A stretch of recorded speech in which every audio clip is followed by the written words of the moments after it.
Welcome to Time of Death. This video is for informational purposes and in no way meant to glorify or condone violence. In today's video, we'll be discussing the murder of Zane James Goldstein. Goldstein was shot and killed on Thursday, January 17, 2013, at the intersection of Chester Avenue and Maple Street in Pasadena, according to LA County coroner records. John P. Poli, Peter Parra, Kevin Cabrera, and Raymond Conchas were subsequently arrested and charged with the murder. The following is the evidence at trial. The shooting occurred on the afternoon of January 15, 2013. That day, on the rear seat of the Jeep in which the victim was shot, Pasadena police discovered a cell phone belonging to defendant Conchas. Conchas was a Northside Pasadena gang member known as Duke. Among the contacts listed on his phone were numbers for other NSP gang members. White John, the nickname of defendant P. Poli, Jr., defendant Barra's nickname, and Cato, one of defendant Cabrera's nicknames. Defendant Conchas' cell phone revealed that at 1:42 p.m. on January 13, 2 days before the shooting, defendant P. Poli texted defendant Conchas the phone number of a white boy that sells weed. The phone number defendant P. Poli gave defendant Conchas was the victim's cell phone. Conchas replied to P. Poli at 2:17 p.m. What's his name and tell him I know who. P. Poli responded, Zane, you know Rafa. Conchas asked, Rafael from where?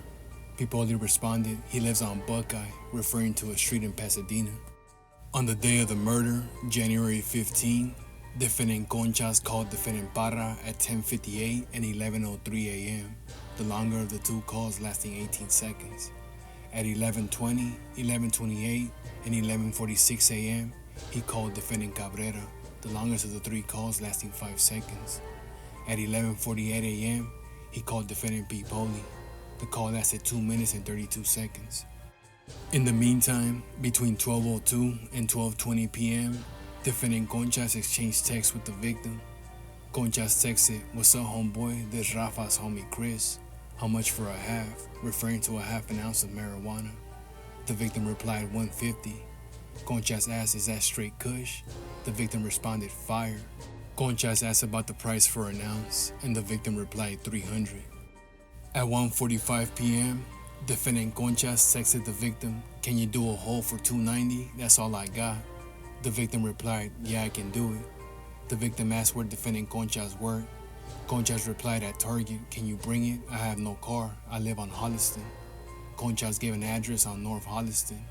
At 1:57, the victim texted, on my way. Accompanied by his older brother, the victim drove his Jeep to the 400 block of North Holliston Avenue, an apartment complex. According to the victim's brother, they planned that the victim would pull up, have the buyer get in the back seat with the older brother, and the older brother would hand over the marijuana after the buyer paid for it. The brothers were unarmed. The victim pulled up to the curb next to the driveway of the apartment complex. At 2:06 p.m., he texted defendant Conchas here in a gray Jeep. At 2:05 p.m., Conchas texted the victim, but no message was apparently recovered. The victim's brother observed a heavy-set Hispanic man wearing a black sports jersey, whom he identified as defendant Cabrera, come up to the Jeep. He asked the victim if he was the person who had been communicating via text. The victim replied yes. Defendant Cabrera then asked the victim to drive into the driveway because his neighbors were nosy and suspicious. Against his brother's advice, the victim agreed.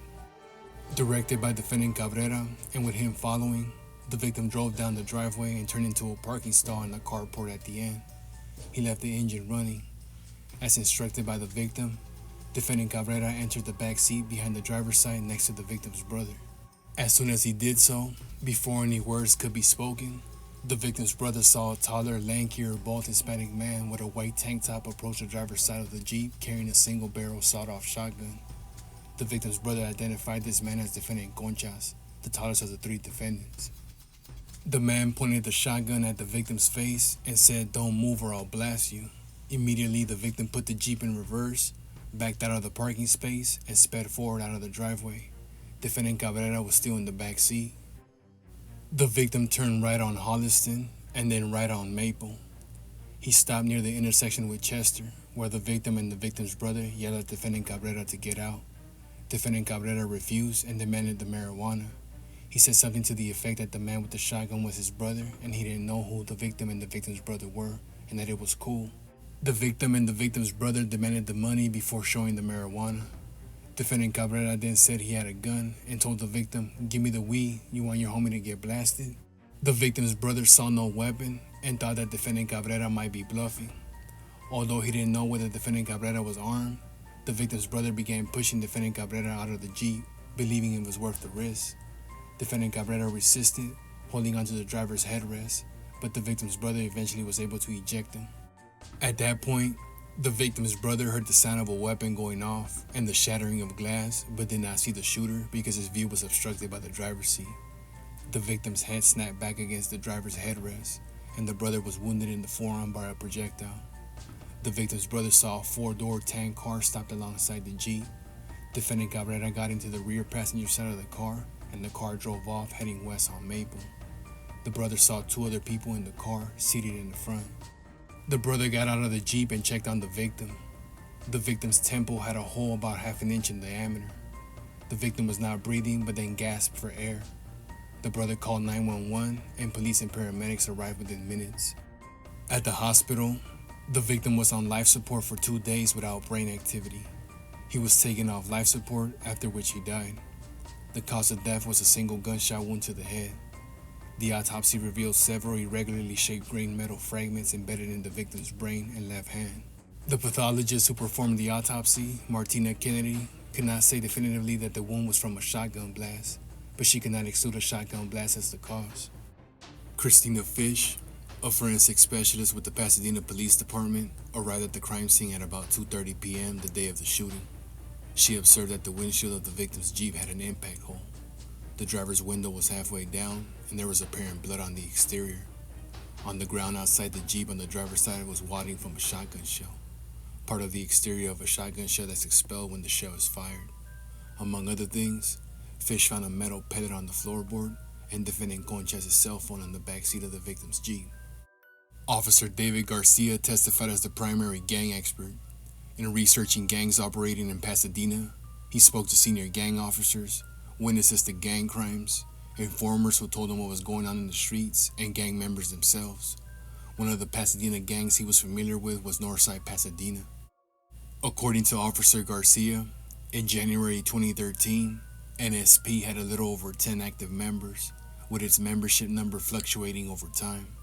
The Mar Vista Low-Ends clique of the gang controlled the area where the attempted robbery and shooting of the victim occurred. NSP's primary activities included cases such as murder, attempted murder, and robbery. Following a joint trial, the jury convicted defendants Parra, Cabrera, and Conchas of first-degree murder and found true the special circumstance allegations. The jury also convicted defendants of attempted second-degree robbery and conspiracy to commit robbery and found true the gun and gang allegations. The court imposed the following sentences on each defendant.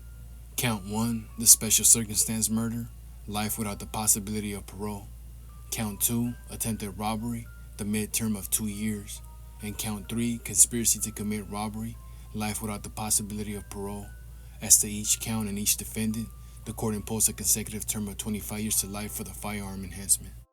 A fifth man, Ward Lacey IV, was sentenced to 15 years to life in state prison after pleading guilty to second-degree murder. In their November 2016 ruling, the appellate court justices found that there was insufficient evidence that defendant Pipoli was a major participant in the underlying robbery, and that Pipoli did not plan the criminal enterprise that led to the victim's death, and was not present at the scene of the attempted robbery or shooting. Pipoli was resentenced to 23 years in state prison on an attempted robbery charge and gun allegation.